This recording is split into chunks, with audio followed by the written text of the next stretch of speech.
হাতে যদি খুবই কম সময় থাকে তাহলে এই রেসিপিটি অবশ্যই ট্রাই করবেন। আজকে আমরা তৈরি করব চিড়ের তৈরি সুস্বাদু পোলাও। তাহলে চলুন বন্ধুরা, সর্বপ্রথম আমি 2 কাপ পরিমাণ এখানেতে চিড়ে নিয়েছি। এরপর এই চিড়েগুলিকে ধুয়ে নিতে হবে। অবশ্যই জল দিয়ে বেশিক্ষণ ভিজিয়ে রাখবেন না। জল দেয়া হলেই এরপর একটু নাড়িয়ে চাড়িয়ে নিয়ে এই চিড়েগুলো আলাদা একটি পাত্রের মধ্যে তুলে নিতে হবে।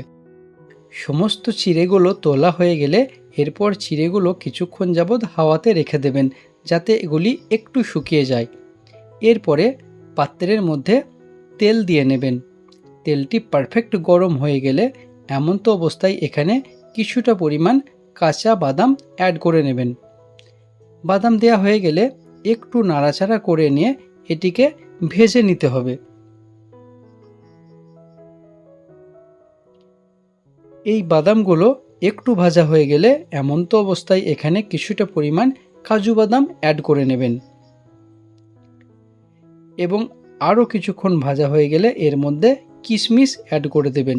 তো একে একে এই 3টে ইনগ্রিডিয়েন্টসকে দিয়ে পারফেক্টভাবে ভেজে নিতে হবে।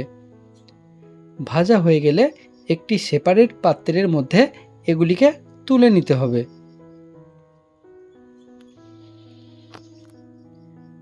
তো বন্ধুরা, এরপর এই কড়াইয়ের মধ্যে কিছুটা পরিমাণ জিরে অ্যাড করে দেবেন এবং এখানে সরিষা কিছুটা পরিমাণ অ্যাড করে নেবেন।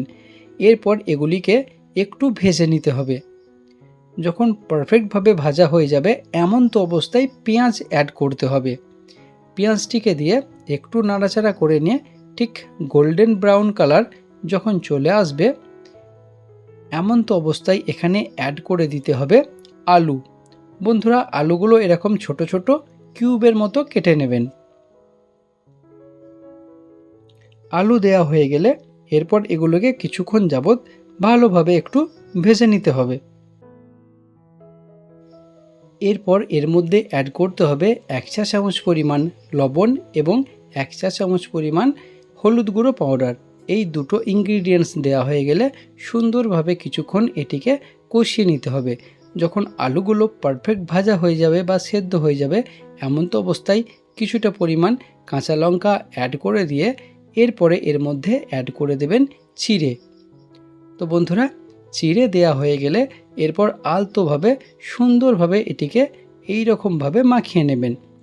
এরপরে এর মধ্যে অ্যাড করে দিতে হবে কাজু, কিশমিশ এবং বাদাম যে ভাজা হয়েছিল সেই ভাজাগুলো এর মধ্যে অ্যাড করে দিতে হবে এবং কিছুটা পরিমাণ চিনি এখানে দিয়ে নেবেন। এরপরে গ্যাসের ফ্লেমটি মিডিয়াম টু লোয়েতে দিয়ে আলতোভাবে এইভাবে নাড়িয়ে চাড়িয়ে নিয়ে পারফেক্টভাবে ভেজে নিতে হবে। তো বন্ধুরা, আমাদের চিড়ের পোলাও কিন্তু এখানে তৈরি হয়ে গেছে খুবই অল্প সময়ের মধ্যে, আর এর স্বাদটাও হবে পারফেক্ট। অবশ্যই আপনারা কমেন্ট বক্সে জানাবেন কেমন হয়েছে। আরও নতুন ভিডিও দেখার জন্য আয়াত কিচেন চ্যানেলকে সাবস্ক্রাইব করে নেবেন। Bye bye.